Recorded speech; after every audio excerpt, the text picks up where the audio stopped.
Ya,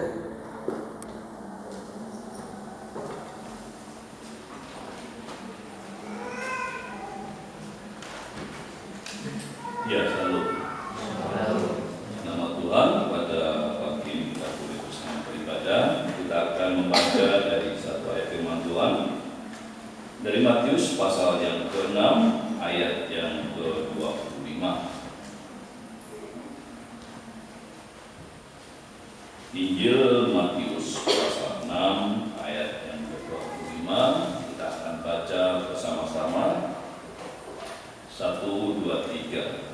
Karena itu aku berkata kepadamu, janganlah khawatir akan hidupmu, akan apa yang hendak kamu makan atau minum, dan janganlah khawatir pula akan tubuhmu, akan apa yang hendak kamu pakai. Bukankah hidup itu lebih penting daripada makanan, dan tubuh itu lebih penting daripada pakaian? Hidup itu lebih penting. Maka tema pada pagi ini, hidup itu penting. Bapak Ibu Saudara yang dikasihi dalam Tuhan, saya pernah melayani di Magetan, kemudian masuk ke dusun yang dikenal dengan Slop Anggung, dan di sana ada jemaat yang baru. Rumahnya lebih masuk lagi, lebih ke pedalamannya, jauhnya dari tempat untuk ibadah itu masih sekitar 6 kilo dengan jalan kaki ke sana. Sehingga ada kalanya kalau sungainya tidak banjir, kita terabas di situ. Tapi kalau sungainya banjir, 6 kilo yang harus kita lewati.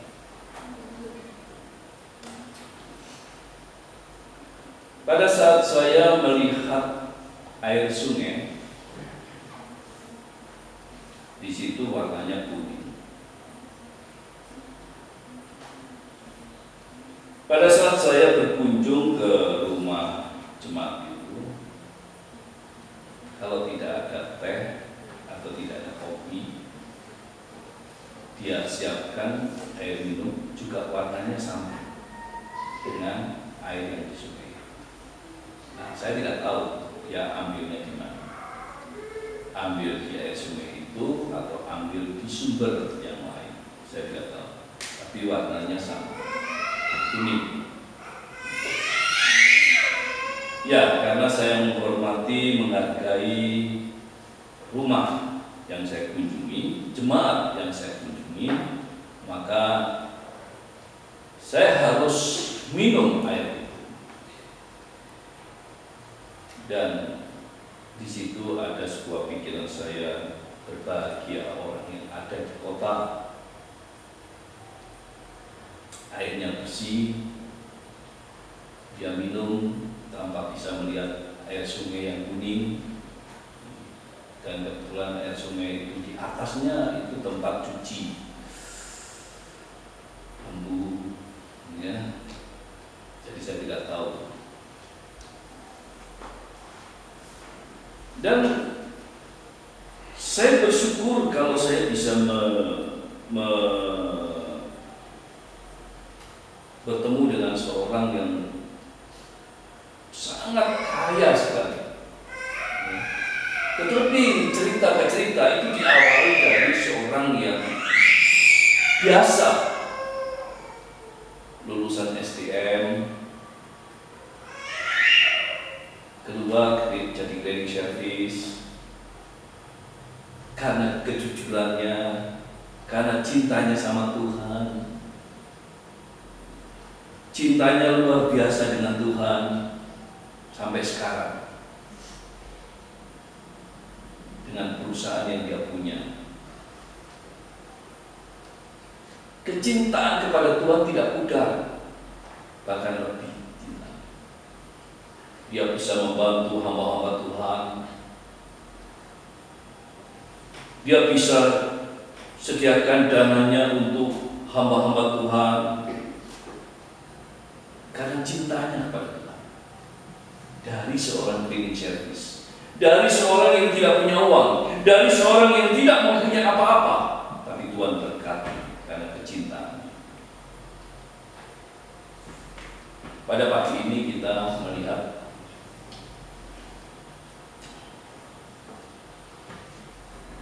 kehidupan orang Yahudi pada saat itu, di mana Tuhan berkata, janganlah khawatir akan hidupmu, akan apa yang hendak kamu makan atau minum, dan janganlah khawatir pula akan tubuhmu, akan apa yang hendak kamu pakai.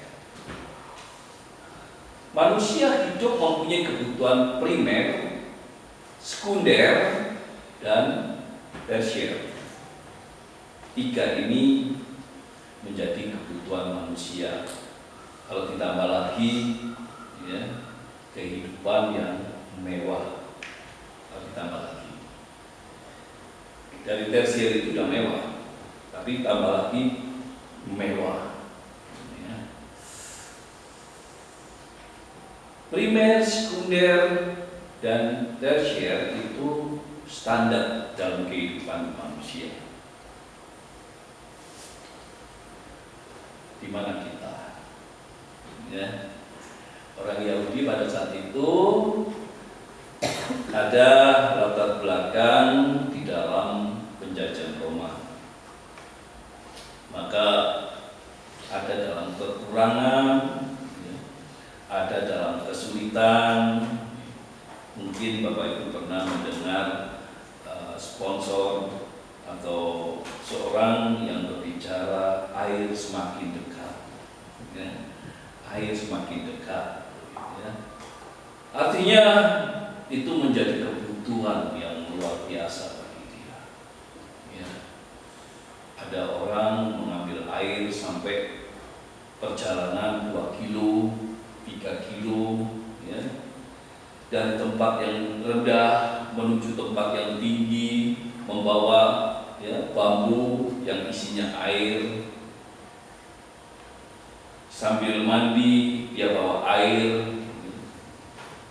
Itu yang pernah saya lihat, yang pernah saya perhatikan. Kebutuhan primer, ya, air, makanan, baju. Di zaman itu mungkin, ya, orang Yahudi nggak akan pernah berpikir, ya, yang sekunder, walaupun dulu juga ada, ya, yang tersier juga ada, tapi nggak pernah terpikirkan karena mereka ada dalam sebuah penjajahan.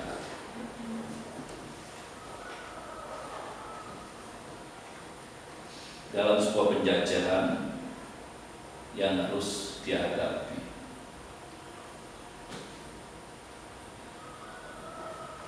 Maka kebutuhan primer, ya, itu menjadi kekhawatiran bagi dia. Makan apa besok, ya? Ya, mungkin kalau kita saat ini berpikir, kira-kira lauknya apa ya besok? Tolong berdiskusi, gitu ya, di dalam rumah biasanya gitu.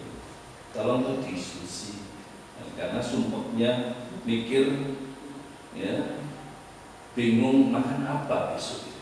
Berarti ada uang, ya. Berarti ada yang digunakan untuk beli. Tapi nasihat itu makan apa besok? Ya. Mungkin baju juga demikian. Dia hanya punya 1 baju atau 2 baju yang mungkin sudah kotor atau ada kekhawatiran nggak pakai baju.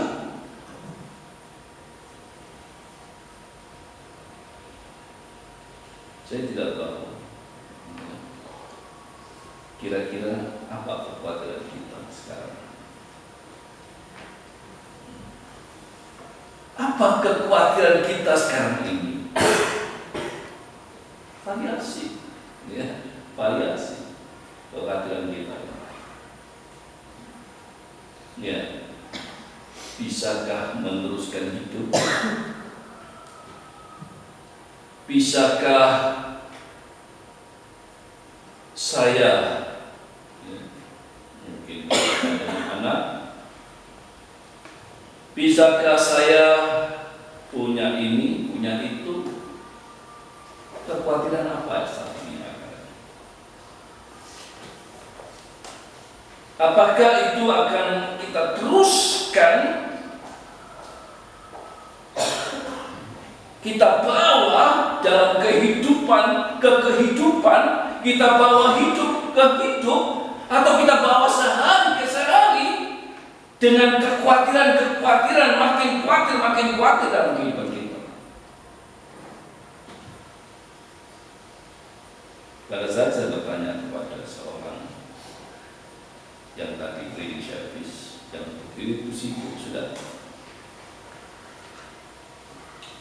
saat itu ada di Jakarta,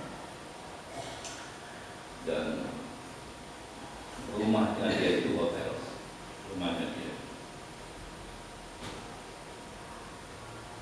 Saat saya tanya, kamu udah sibuk, ngapain ikut kami?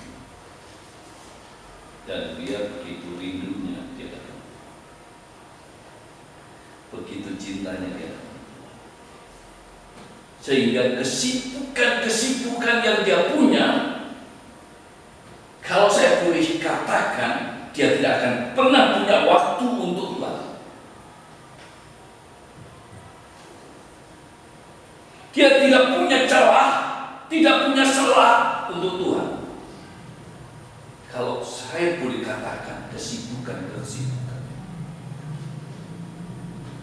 Tetapi karena dia cinta sama Tuhan, begitu mengasihi Tuhan, celah-celah yang dia punya untuk hariannya, dia gunakan, dia siapkan untuk mendengarkan firman Tuhan. Dan dia tidak mengabaikan Tuhan. Dan sampai detik ini dia masih minta pelayanan. Sampai detik ini dia mempersiapkan diri untuk dilayani.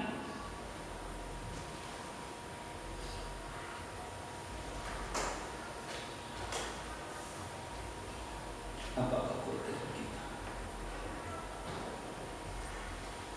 Israel pada saat mau menyeberang Laut Merah, dia berhadapan dengan pengejaran Mesir, dan di saat itu yang ditakutkan adalah mati. Sampai dia berkata, "Hai Musa, apakah di Mesir tidak ada kuburan?" Mati.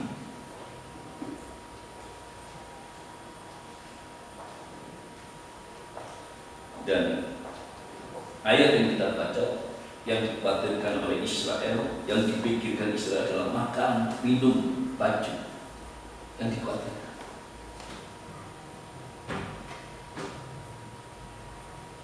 Kita hidup di tengah kemodernan. Apa yang kita khawatirkan? Bapak Ibu Saudara yang kasih dalam Tuhan, pada saat bangsa Israel ketakutan, kekhawatiran, maka Musa sebagai hamba Tuhan, Musa sebagai orang yang beriman kepada Tuhan, Musa yang dipakai oleh Tuhan berkata, Tuhan yang akan berkata.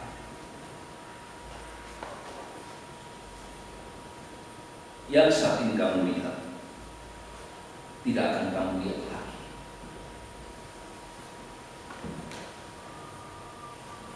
Jadi kalau sampai hamba Tuhan kemudian ketakutan, khawatir, anak Tuhan takut dan khawatir dengan hidupnya, sehingga kalau dalam Alkitab itu ada perkataan, Israel ditegur oleh Tuhan, kamu merampok.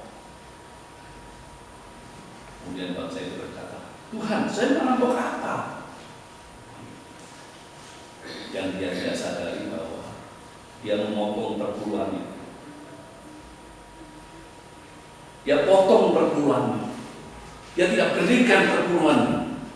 Pada saat dia kekurangan, dia menuntut Tuhan. Pada saat ada kekurangan, pada saat ada sesuatu yang dia tidak sanggup untuk berbuat, Tuhan dituntut. Padahal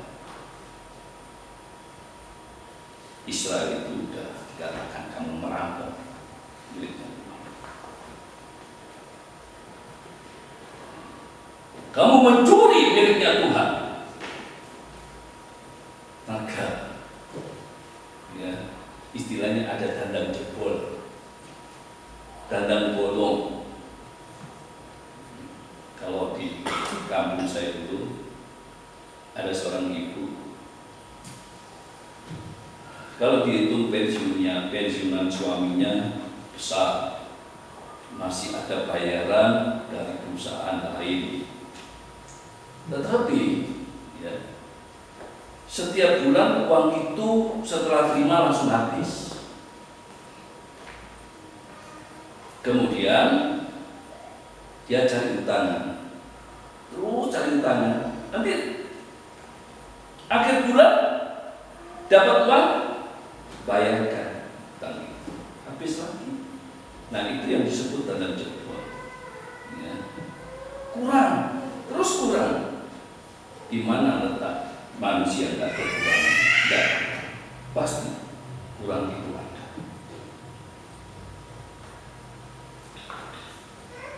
Bapak Ibu saudara yang dikasihi dalam Tuhan, mari kita mulai. Sebagai orang-orang percaya yang memiliki pikiran Kristus, hati Kristus, yang memiliki hati yang beriman dan percaya kepada Tuhan, kita sepakat mengatakan hidup itu penting. Pada saat kita sepakat mengatakan hidup itu penting, maka apa yang Tuhan berikan kepada kita,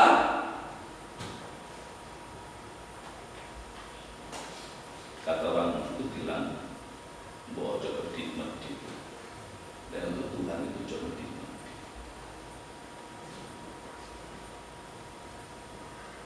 Berikan apa yang menjadi hak Tuhan. Apa yang menjadi hak Tuhan, kembalikan. Jangan dicuri, jangan dirampok. Apa yang menjadi milik hak Tuhan, kembalikan kepada Tuhan.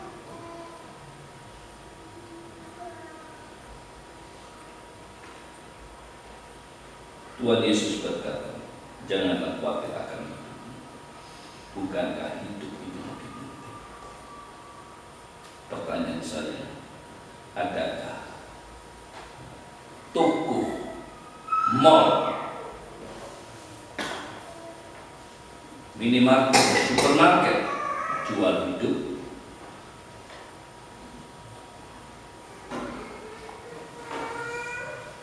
Tidak ada. Rumah sakit pun tidak pernah bisa membuat orang yang sudah mati hidup. Siapakah manusia yang bisa menghidupkan manusia yang sudah mati? Tidak ada. Tidak ada. Pada saat kita diberi kesempatan hidup itu luar biasa. Pernahkah kita pada saat buka mata, Tuhan terima kasih hidup yang Tuhan berikan? Atau langsung bangun, langsung cari sandal, langsung ngomel, langsung marah-marah, langsung apa seperti itu? Apakah kita pernah mengatakan terima kasih Tuhan hidup yang Kau berikan? Pasti ada rencana, pasti ada maksudmu, pasti ada maumu Tuhan. Pakai ini, pakai Tuhan. Pernahkah seperti itu kita?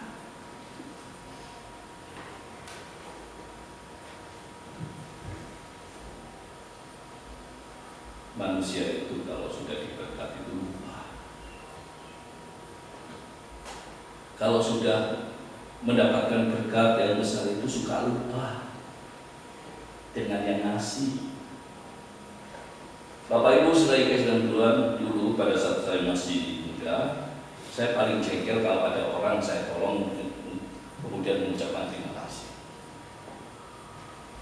Kemudian teman saya bilang, itu benar.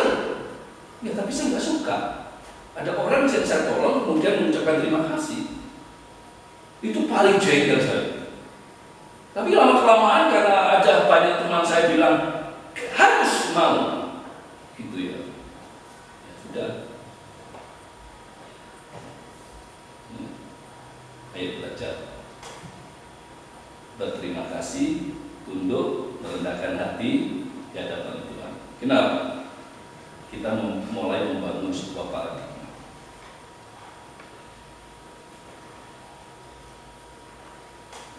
Utamakan Tuhan.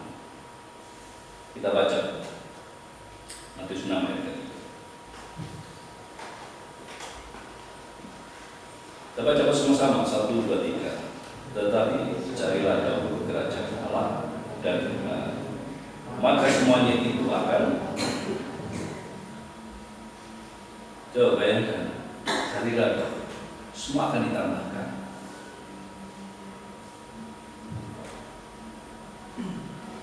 Ada orang berkata begini, ya, pada saat saya menyampaikan firman Tuhan, Tuhan akan berperan dan kamu diam saja. Dia tanya, padahal dia paham. Ya. Benar Pak, kita hanya diam. Saya jawab, ya, karena dia hamba Tuhan.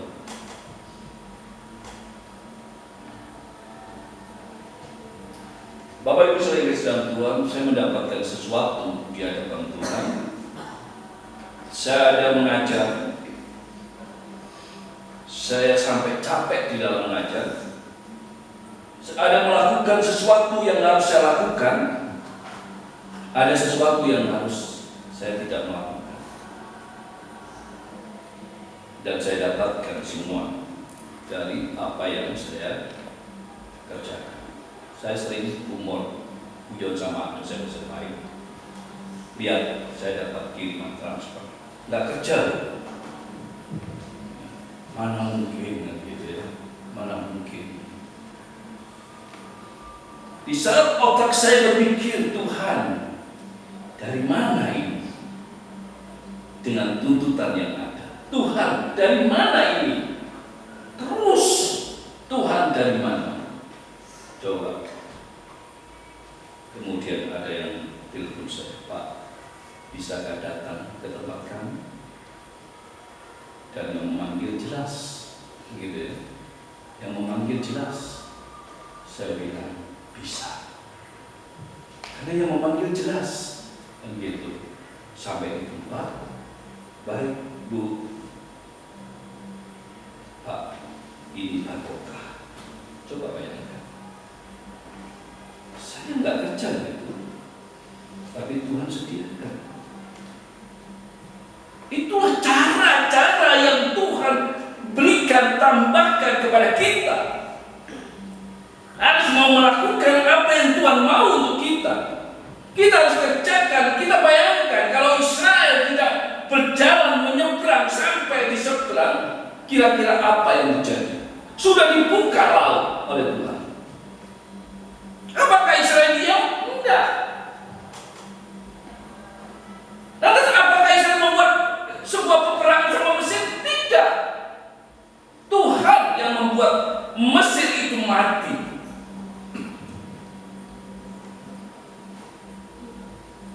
Carilah kerajaan Allah dan kebenaran dengan hati yang benar di hadapan Tuhan. Seperti yang minggu kemarin saya bilang, orientasi kita hanya kepada Tuhan. Jangan orientasi uang. Jangan orientasi uang. Kalau orientasi kita uang, ya kurang terus selamanya. Akan mengalami kekurangan dan tidak cukup dalam kehidupan ini.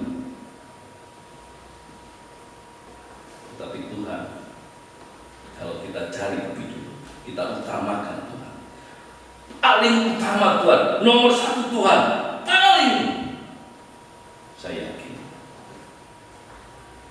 apa yang dikatakan Tuhan pasti terjadi. Firman Tuhan tidak pernah gagal. Muliakan Tuhan. Roma 11 ayat 36. Kita baca.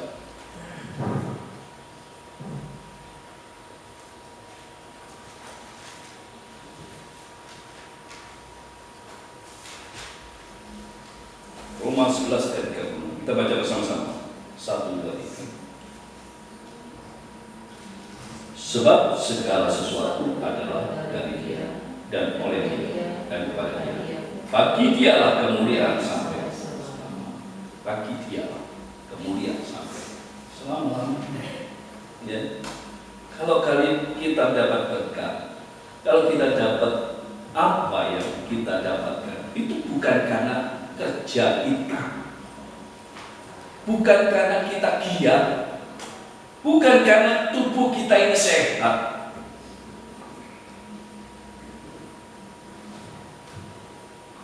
tetapi karena Tuhan memberkati kita. Kalau sudah dapat, ya jangan 100% diambil semua. Tuhan berkata 10% untuk Tuhan. Kalau kita ambil semua, ya resikonya mungkin di tengah-tengah perjalanan ada yang sakit, di tengah perjalanan ada kebutuhan yang pokoknya kalau dengan jebol gitu. Ya jangan salahkan Tuhan kalau sudah seperti itu. Kenapa? Alkitab berkata bahwa ya, Tuhan itu bisa mendatangkan belalang untuk memakan hasil atau penghasilan kita. Karena kita tidak setia kepada. Tapi kalau ingin mendekati Tuhan, ya, maka siapkan kesetiaan kita kepada Tuhan. Jangan lupa, memang makin kita dapat besar, perpuluhan itu makin besar juga. Ya, kadang-kadang kalau sudah punya perpuluhan besar, aduh sayang banget ini, ya kan? Sayang banget ini, kan gitu. Besar masalahnya.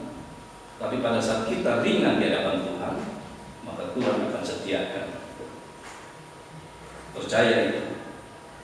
Dan itu saya alami dengan luar biasa ya. Saya alami. Saya yakin Bapak Ibu punya pengalaman. Saya yakin Bapak Ibu punya sebuah pengalaman bersama Tuhan.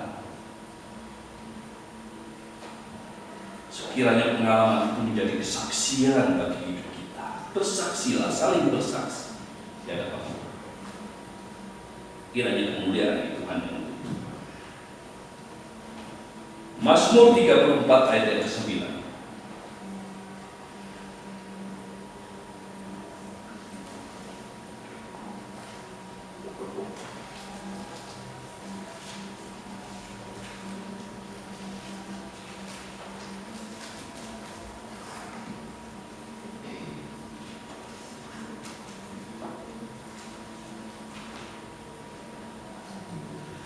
Kalau di dalam Alkitab ayat 10, atau dalam HP ayat 9,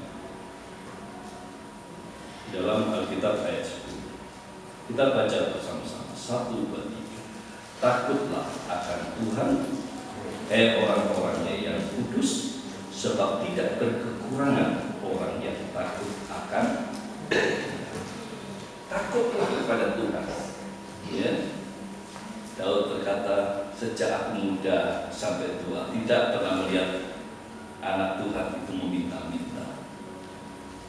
Dan ayat yang menghibur kita bahwa Tuhan yang akan memenuhi kebutuhan kita. Ada pemeliharaan Tuhan dengan luar biasa. Takut akan Tuhan itu harus